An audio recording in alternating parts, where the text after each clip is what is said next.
여러분 혹시 병식이라는 단어를 아십니까? 이 단어는 의사들이 주로 사용합니다. 그 뜻을 찾아보니까 자신이 어떤 병에 걸려 있다라는 사실을 자기가 아는 것입니다. 인지하는 것입니다. 그런데 어떤 환자들은 분명히 병에 걸려 있음에도 불구하고 이 병식이 없습니다. 특별히 정신과 환자들 중에는 병식이 없는 경우가 대부분이라고 합니다. 자신이 이런 병을 가지고 있다 하는 것을 알지 못하거나 인정하지 않는다면 그 사람에 대한 치료가 가능할까요? 자신이 중독자라는 사실을 전혀 인식조차 못하고 있습니다. 인정하지 않고 있습니다. 그런 사람이 술을 여러분 끊을 수 있을까요? 당연히 불가능한 것입니다. 결국 이 병식이 없는 환자는 심각한 상태에 이르게 되는 것입니다.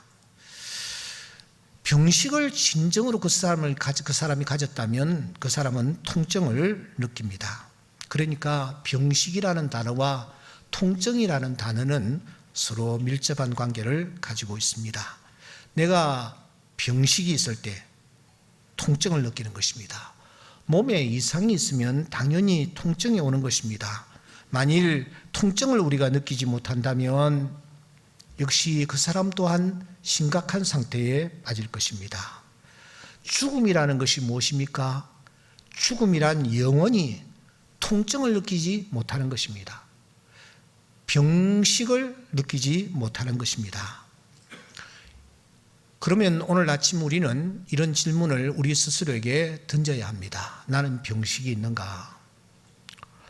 나는 통증을 느끼고 있는가? 내 자신에 대해서, 내 자신의 영적 상태에 대해서 정말 정확히 파악을 하고 있는가 하는 것입니다. 가운을 벗자 하는 책을 제가 참 정독을 한 바 있습니다. 이 책을 쓴 분은 임재준 박사이신데 이분은 서울대 병원에서 현재 호흡기 질환 분야에서는 세계적 권위자로 알려져 있습니다. 그분이 이 책에서 이렇게 얘기를 합니다. 최고로 똑똑하다고 하는 집단, 그 집단이라고 할 수 있는 이 의사들도 심각한 착각에 사는 경우가 참 많다. 예를 든다면 자기 밑에서 배우는 수련이들은 전혀 그런 생각을 하지 않는데 자기는 대단한 지도교수라고 착각을 하며 학생들을 가르치는 경우가 있다는 것입니다. 한마디로 병식이 없다라는 말입니다. 여러분 관절염이 심할 때 말이죠. 무릎 관절에 약물을 주입하는 시술을 하기도 합니다. 그런데 우리나라에서는 그렇지 않지만 미국에서는 이 관절염 시술은 정형외과 의사뿐만 아니라 일반 의사들, 여기에 임상간호사라든지 의사 보조원까지도 그 시술을 해도 된답니다. 그런데 의사들은 내가 정말 이 시술을 잘한다라는 자신감이 5.32점이라고 합니다. 그런데 임상간호사라든지 보조사들은 자기가 그 치료에 물론 참여하고 시술을 하기는 하지만 자기가 가지고 있는 자신감이 2.78점에 불과합니다. 그러니까 의사가 가지고 있는 자신감의 반 정도밖에 되지는 않죠. 그런데 객관적으로 평가된 시술의 능력은 의사는 6.36점, 여기에 임상간호사는 6.40점이 나왔습니다. 임상간호사가 훨씬 더 시술을 잘한다라는 그런 얘기입니다. 그만큼 서로에 대한 또 자기 자신에 대한 착각이 큰 상황에서 우리가 세상을 살아간다라는 것입니다. 이런 통계가 있습니다. 얼마 전에 자기가 생물학적인 아버지냐 아니냐 하는 비율이 얼마나 되는가 조금 설명이 돼야 필요한데 내가 우리 집에 아이를 키우는 거예요. 근데 그 아이가 정말 내 아이냐 아니냐 내 와이프가 아기를 낳아서 내 아이라고 알고 내가 키우고 있는데 정말 내 아이냐 아니냐, 이게 이 나라마다 다르게 나타나고 있었어요. 물론 여러분, 내 아들이 내 딸이 친자인지의 여부에 대한 감별 검사를 의뢰한 케이스만 가지고 통계가 나온 것이겠죠. 근데 영국을 보니까 영국은 약 13%가 자기 자식이 아니라는 거예요. 영국의 특별히 남부 지방은 30%가 내 자식이 아니라는 거예요. 미국은 53%가 나왔어요. 53%가 내 자식이 아니라는 겁니다. 우리 한국은 그러면 어떤 통계가 나왔던가? 심리학자 허태균 씨가 쓴 가끔은 제정신이라는 책이 있는데, 이 책에 보면은 이 사람이 우리가 정말 착각 속에서 살아가고 있는데, 그 중에 하나가 내 자식이 아닌데 내 자식이라고 착각하면서 자식을 키운다라는 겁니다. 통계가 어떻게 나왔느냐? 다른 남자의 아이로 판명된 경우가 30% 정도랍니다. 그러니까 검사를 의뢰한 케이스만 가지고 이렇게 통계를 뽑았기 때문에 자기가 볼 때에 굉장히 이제 의심이 되는 케이스를 이제 친자 감별 의뢰를 했고, 의뢰한 결과 그 중에서 30% 정도가 내 자식이 아니라는 거죠. 하지만 여러분, 전체 인구 100명당 한 4명꼴이라는 통계 수치는 우리가 결코 가볍게 넘길 수치는 아니다 하는 생각입니다. 100명 가운데서 한 4명 정도는 내 핏줄이 아닌데 내 핏줄이라고 생각하며 키우고 있다는 것입니다. 허태균 씨는 그래서 우리는 여러 가지 착각 속에서 오늘 또 살아가고 있다라고 말하면서 자신의 능력을 과신하는 그런 자신감 착각, 모르면서 안다고 우기는 지식 착각, 우연의 일치를 놓고 얼토당토 안 한 이론을 만들어내는 원인 착각, 훈련을 통해서 지력을 몇 곱절 증대시킬 수 있다고 믿는 이 잠재력 착각, 이런 착각들을 조목조목 그는 짚어내고 있습니다. 조금 전에 말씀드렸던 가운을 벗자 임재준 박사는 그 책을 이렇게 마무리합니다. 세상에는 아주 단단한 것이 3가지가 있다. 첫째는 강철이요, 둘째는 다이아몬드다. 그런데 강철보다 다이아몬드보다 더 강한 것, 단단한 것, 그것은 바로 자기 자신에 대한 인식이다. 자신의 판단이 언제나 정확하다고 굳게 믿고 있는 동료들, 자신의 수술 솜씨가 대한민국 최고라고 생각하는 동료들도 드물지 않다. 하지만 과연 누가 자기 자신에 대해서 자신 있게 말할 수 있을까? 잘난 척하지 말아야 한다. 그게 의학적이다. 우리는 모두 가운을 벗어야 한다. 자기 스스로에 대한 판단도 이렇게 허점투성이라면, 그런 내가 아닌 다른 사람을 판단하는 것, 그것이 과연 쉬운 일일까? 그것이 과연 정확할까? 하는 것입니다. 이미 우리는 알고 있습니다. 1986년 9월경부터 저 화성을 근거로 한 주변에서 일어난 연쇄살인 사건 말입니다. 여성만 골라서 10여 명을 무참하게 성폭행하고 살해했지 않았습니까?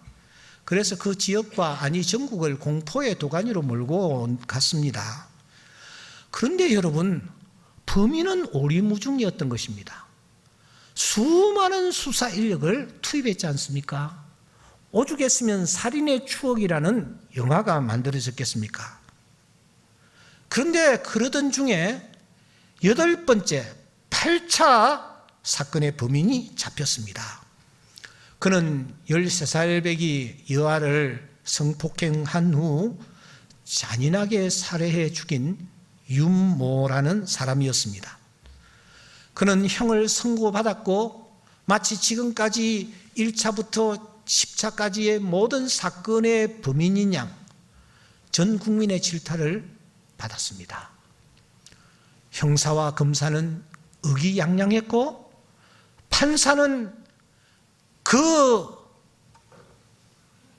범인에게 20년의 형을 선고했습니다.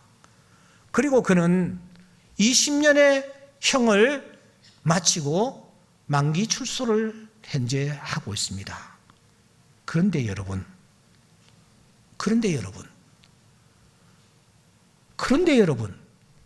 그 8차 범인이 잡힌 것입니다. 부산 교도소에 복역하는 이모 씨였습니다. DNA를 검사해 보니 8차 범인과 일치를 해버렸습니다. 여러분, 그 윤모 씨는 도대체 뭡니까? 20년 동안 자기의 생 전체를 감옥 속에서 보낸 그 윤모 씨는 도대체 뭐란 말입니까? 이 사람을 향하여 20년 빵빵빵 하고 자신 있게 선고했던 그 판사는 도대체 무엇이란 말입니까? 우리가 그 사람의 청춘을 어떻게 보상할 수 있단 말입니까?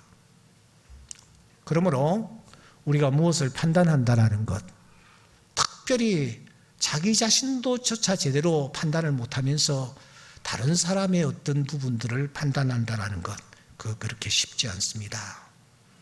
그런데 여기 당당한 한 사람이 등장합니다. 이 사람에게 붙여진 별명은 남을 판단하는 사람입니다.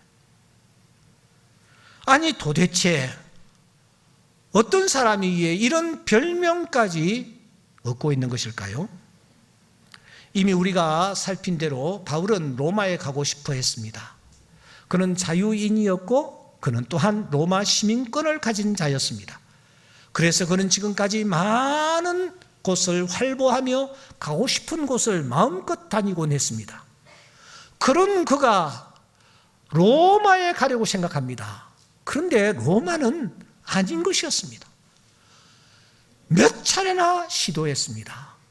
그때마다 일들이 생겨서 이 바울이 로마에 가지 못하는 것입니다. 생각도 못한 그는 편지를 쓰기로 했습니다. 그래서 그가 편지를 써서 이제 베베라는 자매의 손에 들려서 이제 로마에 있는 그 로마 교회 성도들에게 편지를 보내지 않습니까? 그러므로 이 편지의 수신자는 두말할 필요도 없이 로마 교회 성도들입니다. 여러분, 그렇다고 해서 이 편지가 로마 교회 성도들에게만 주어진 편지일까요? 잠시 우리가 로마서 1장 18절을 살핍시다. 불의로 진리를 막는 사람들이 18절에 등장합니다. 이 사람들이 지금 수신자입니다. 수신자들입니다. 불의로 진리를 막는 사람들은 이방인은 물론 유대인을 포함한 인류 전체를 가리키고 있습니다. 그러므로 1장 18절 이하의 수신자들은 누구냐 하면은 로마 교회 성도들일 뿐만 아니라 인류 전체, 오늘 우리 모든 사람들이 수신자라는 사실을 기억해야 합니다. 그렇다면 여러분, 오늘 우리가 읽은 로마서 2장 1절 이하의 수신자는 도대체 누구입니까? 남을 판단하는 자입니다. 남을 판단하는 자가 수신자입니다. 그렇다면은 여기에 이 남을 판단하는 자는 로마 교회 성도들 가운데서 특별히 남을 판단하기를 좋아하는 사람들을 향한 바울 사도의 편지다. 그렇게 우리가 보면 되겠습니다. 로마 교회는 역사가 꽤 깊은 교회였습니다. 오순절 성령 체험을 했던 사람들 가운데서 대다수의 사람들은 예루살렘에 남아 예루살렘 교회를 설립했습니다. 그러나 그 당시 디아스포라들, 유월절과 오순절을 지키기 위하여 예루살렘에 몰려왔던 수많은 사람들 가운데서는 로마에 적을 둔 그런 사람들도 많이 있었습니다. 이들이 로마에 되돌아가 그들이 교회를 설립했습니다. 그 교회가 바로 로마 교회입니다. 그러므로 이 로마 교회는 역사가 꽤 깊은 교회입니다. 예루살렘 교회와 맥을 같이 하는 그런 교회가 로마 교회였습니다. 처음에는 시작은 미약하였으나 이 로마 교회는 당시 세계 최고의 지역에 머물러 있었고 세계 최고의 사람들이 모여 있었으며 부유한 사람들이 대다수였기 때문에 로마 교회는 점점 크게 활성화되고 번창하고, 그래서 나중에는 예루살렘 교회는 잽이 되지 않을 정도로 이 로마 교회는 아주 큰 교회로 부흥하고 성장하고 있었습니다. 때문에 그 교회의 성도들은 자신들이 이 교회에 소속된 일원이라는 것에 대한 나름의 긍지와 자부심이 대단했습니다. 우리나라도 보면은 몇몇 교회에 다니는 성도들은 자기가 나 이 교회에 다닙니다, 나 이 교회에 출석합니다, 이걸 굉장히 내세우는 사람들이 많이 있지 않습니까? 그런데 여러분, 그들에게 심각한 문제가 불거집니다. 그것은 남을 판단하는 일이었습니다. 오죽했으면 이런 별명이 붙여졌겠습니까?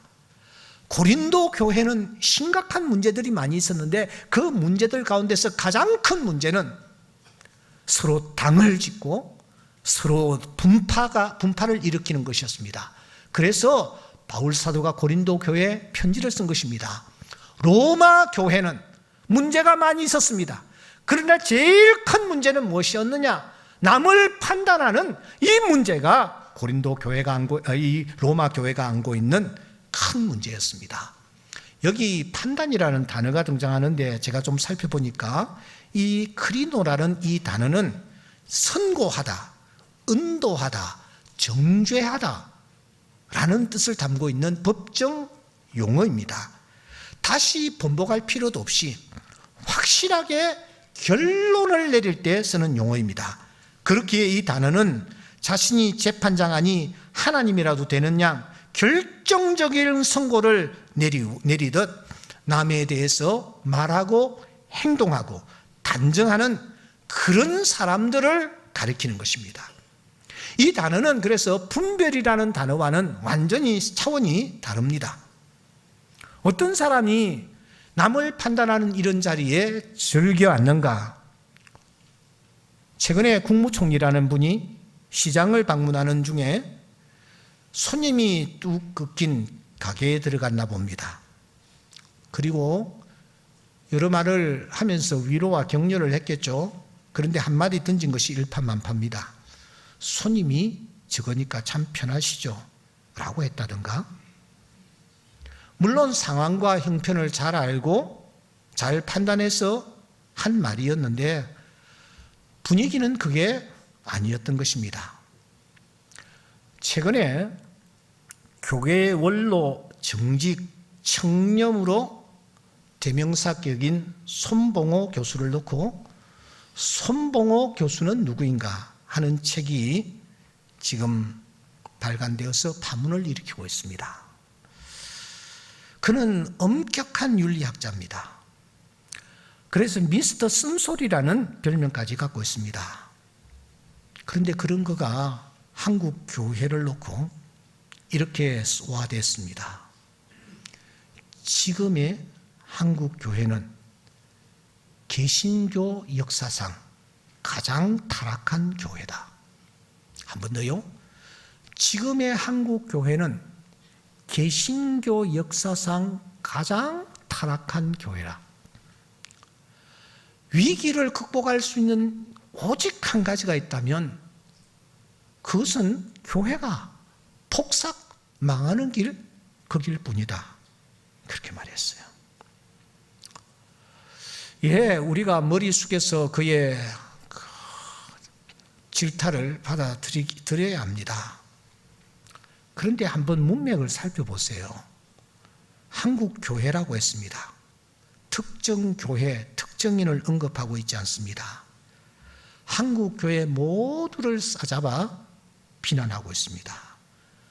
눈물 흘리며 기도하는 성도들까지도 그는 다 싸잡아 버립니다.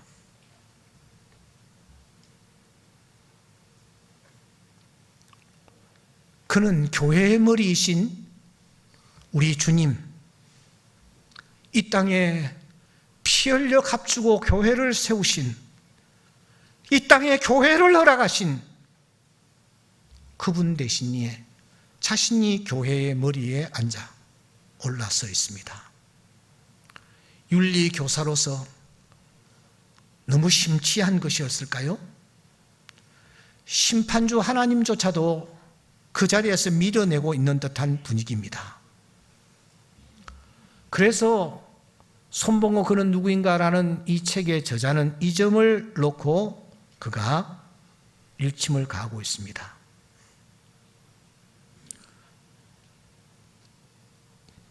자기도 교회 안에 소속되어 있다. 그럼 자기를 부정하는 것이 아니냐?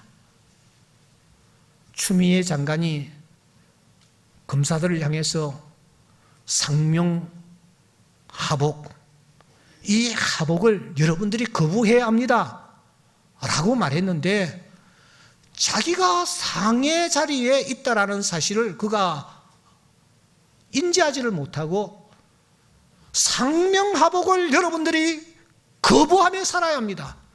그러면 자기가 말한 것을 거부하라는 뜻이 되지 않습니까? 손봉호 교수도 마찬가지인 것 같아요. 한국 교회가 완전히 이렇게 됐다. 자기가 한국 교회에 소속된 사람으로서 이렇게 말하는 것은 나가도 좀 너무 나간 것은 아닌가 싶습니다. 이런 여러 가지 정황들을 우리가 살피면서 남을 판단하는 자리에 어떤 사람들이 앉을 확률이 많은가 하는 것이죠. 남을 판단하기 좋아하는 사람은 1차적으로 또 도덕과 양심이 예민한 사람일 수 있습니다. 스스로 도덕의식이 있다라고 생각하는 사람일 수도 있습니다. 나름으로 건전한 윤리관과 가치관을 가지고 있어서 율법이 요구하는 공의로움에 공감할 줄 아는 사람일 수 있습니다. 그 사람은 비교적 건전한 사고를 가지고 있으며 시민의식과 윤리의식, 여기에 전통적인 가치관까지 갖추고 있는 사람일 수 있습니다. 옳고 그름이 분명하고 다른 사람의 불의에 대해서 분개까지 하는 그런 사람일 수 있습니다. 이런 사람이 이 자리에 앉을 확률이 많다라는 것입니다. 그런데 바로 이 사람을 향하여 성경은 질타합니다. 우리 다 함께 읽도록 하겠습니다. 그러므로 시작.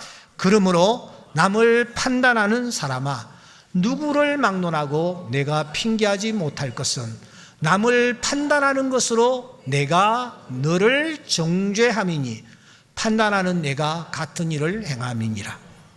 누구의 말씀입니까? 우리 주님의 말씀입니다. 성령께서 우리에게 하시는 말씀입니다. 무슨 뜻입니까? 부자를 심히 욕하는 사람은 자신 안에 부하고 싶은 마음이 가득한 그런 사람일 가능성이 높다는 것입니다. 상사를 향해서 권위적이라고 비난하는 사람은 오히려 자기 자신에게 권위의식이 더 강한 사람일 수 있다는 것입니다. 힘을 가진 자를 향해 삿대질을 하는 자들은 자신이 그 자리에 올라 그런 힘을 행사하기를 은근히 바라는 사람일 수 있다는 것입니다. 다른 사람의 동기를 의심하고 판단하는 사람은 이미 자기 안에 잘못된 동기를 숨기고 있을 수 있다는 것입니다. 결국 우리가 남을 판단하는 대부분의 그 문제가 우리 안에 고스란히 녹아 있다 하는 것입니다. 더 나아가 남을 판단하는 것을 자신의 죄악과 약점을 숨기기 위한 방편과 다른 사람의 시선과 관심을 타인에게로 돌려 자신의 허물이 드러나지 않게 하려는 고도의 지능적인 전략이 그 속에 숨어 있을 수 있다는 것입니다. 주님이 말씀하십니다. 그와 내가 다른 사람이 아니라는 겁니다.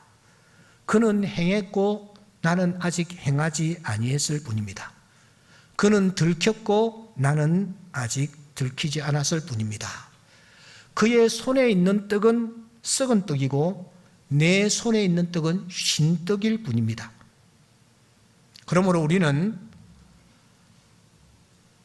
나를 분노케 하고 열나게 하는, 내가 손가락질 하지 않으면 안 될 그 사람을 보면서 먼저 나의 모습을 들여다보아야 합니다. 말씀의 거울 앞에서 자신을 들여다보아야 합니다. 오늘 우리의 모습이 도대체 어떤 모습입니까? 우리는 1장 21절 말씀부터 29절 말씀부터 다시 한번 우리가 천천히 읽어야 합니다.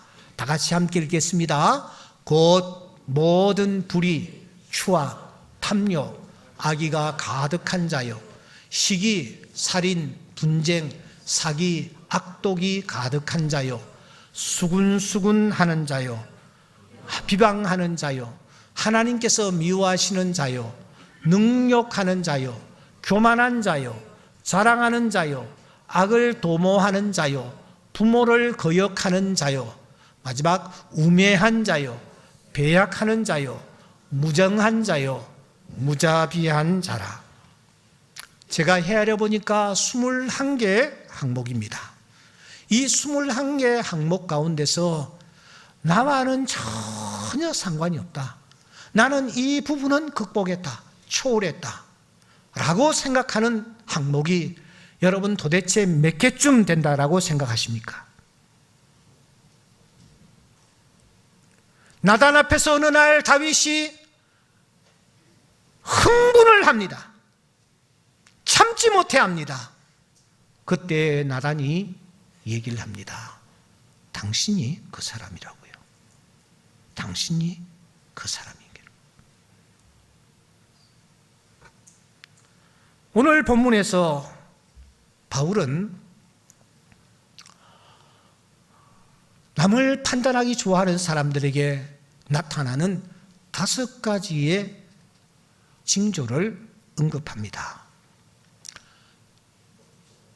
우리 다 같이 한번 읽어보겠습니다. 시작. 첫째 시작.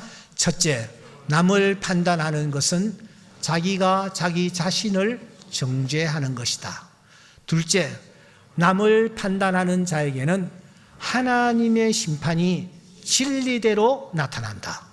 셋째, 남을 판단하는 것은 하나님의 인자하심, 용서하심, 참으심을 멸시하는 것이다. 넷째, 남을 판단하는 것은 하나님의 진노를 자기의 머리 위에 쌓는 것이다. 다섯째, 남을 판단하는 자에게는 환난과 권고가 분명히 있을 것이다. 자신을 정죄하는, 지금 남을 판단하는 그 자체가 자기를 정죄하는 거라는 거예요.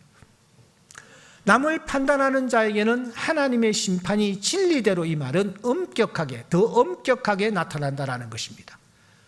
남을 판단하는 것은 하나님의 인자하심과 하나님의 긍휼하심을 우리가 멸시하는 그런 자리에 이르게 되는 것이며, 남을 판단하는 것은 하나님의 진노를 쌓는 것과 마찬가지라는 것입니다.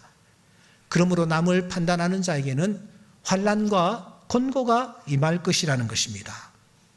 그래서 찰스 스윈돌 목사는 우리에게 이렇게 권면을 합니다. 여러분들이 하나님 앞에서 남을 판단하고 비난하지 말아야 합니다. 우리가 비판하지 아니해야 할 7가지 이유가 있습니다. 그 첫째는 우리는 모든 사실을 다 알지 못합니다. 정당한 비판을 하기 위해서는 다 알아야 합니다. 하지만 우리는 늘 제한된 그런 사실에 대해 지식만 갖고 있을 뿐입니다. 그러므로 비판하지 말아야 합니다. 둘째, 우리는 그 동기를 다 이해할 수가 없습니다. 다 그 동기를 파악할 수가 없기 때문에 비판하지 말아야 합니다. 셋째로, 완전히 객관적으로 사고할 수 없기 때문입니다. 객관성과 주관성을 모두 가지고 있습니다. 상대방을 비판할 때에 내 주관성이 훨씬 더 강하게 움직일 때가 참 많기 때문입니다. 넷째로, 우리는 상황을 완전히 알지를 못합니다. 미장이가 벽돌했을 때에 옆에 보조원에게는 벽돌 달라는 뜻이며 저 길 아래로 지나가는 사람들에게 벽돌하는 것은 벽돌이 떨어지니까 빨리 피하라는 뜻이 아니겠느냐. 벽돌이라는 단어 하나 속에도 이런 뉘앙스가 완전히 다른 부분들이 있으니 우리가 비판하지 말아야 합니다. 다섯째로, 인간들이 보지 못하는 부분들이 있다. 제한적인 우리들이지 않습니까? 우리에게는 편견이 있다. 그래서 편견이 있으므로 시야가 흐려질 수가 있다. 우리 자신은 불완전하며 일관성이 없다라는 것입니다. 일부여서 제가 말씀을 많이 줄여야 되겠습니다. 여러분, 별명이 있으십니까? 그 별명이 도대체 무엇입니까? 혹시 로마 교회 성도들이 가졌던 별명처럼 판단하는 사람, 이런 별명은 아니신지요? 비판하는 사람, 흉보는 사람, 남을 짓밟는 사람, 말을 퍼뜨리는 사람, 남의 말 좋아하는 사람, 부정적인 사람, 험담하는 사람, 수군수군 대는 사람, 뒷담화를 좋아하는 사람, 혹시 이런 별명을 우리는 지금 받고 있지는 않습니까? 이런 별명은 아닐지라도 나를 바라보는 사람이 나를 바라보면서 이런 단어들을 떠올리고 있지는 않습니까? 오늘 우리는 하나님 앞에서 사는 사람들입니다. 하나님이 모든 것을 심판하실 것입니다. 그분이 판단하실 것입니다. 그래서 바울은 다시 로마서 12장 19절에서 우리에게 한 번 더 권면합니다. 내 사랑하는 자들아, 너희가 친히 원수를 갚지 말고 하나님의 진노하심에 맡기라. 기록되었을 때 원수 갚는 것이 내게 있으니 내가 갚으리라고 주께서 말씀하셨느니라. 그러므로 때가 이르기 전 주께서 오시기까지 아무것도 판단하지 말라. 사랑하는 성도 여러분, 여러분들에게 병식이 있습니까? 영적 진통이 있습니까? 영적 병식이 있어야 합니다. 영적 진통이 있어야 합니다. 우리는 우리 자신들을 먼저 알아야 하고 내 자신이 하나님 앞에서 얼마나 추악한 죄인가를 직시해야 합니다. 오늘 한국 교회의 문제는 무엇입니까? 다른 사람을 향하여 판단하는 소리들은 하늘을 찌를 듯 하고 있지만 주여 이놈이 죄인입니다. 나의 죄를 용서해 주시옵소서. 자기 자신을 들여다보며 하나님 앞에 엎드려 꾸려 회개하는, 하나님 앞에 진심으로 토개하고 자복하는 이런 기도의 절절한 소리는 사라진 지 오래된 것 같습니다. 몇 년 전 저 상암 월드컵 경기장을 울려 퍼졌던 주여 이놈이 죄인입니다 하는 소리가 한국 교회에 다시 한번 회복되어질 때에 주님께서 이 교회를 사랑하실 것이요 우리를 다시 한번 세워주실 줄 믿습니다. 우리 모두 남을 판단하는 이 부분에 대해서는 벙어리가 되시고 하나님이여 나는 죄인입니다. 주여 나를 떠나소서. 주여 나는 죄인 중에 괴소입니다. 내가 죄악 중에 출생하였습니다. 부모님들이 나를 죄 중에서 잉태하였습니다. 하나님 앞에 내가 추악한 죄인입니다라고 하나님 앞에 통회하고 자복하는 이 음성이 이 교회에 가득 찬 금년해가 될 수 있기를 주의 이름으로 축원합니다. 기도드리겠습니다.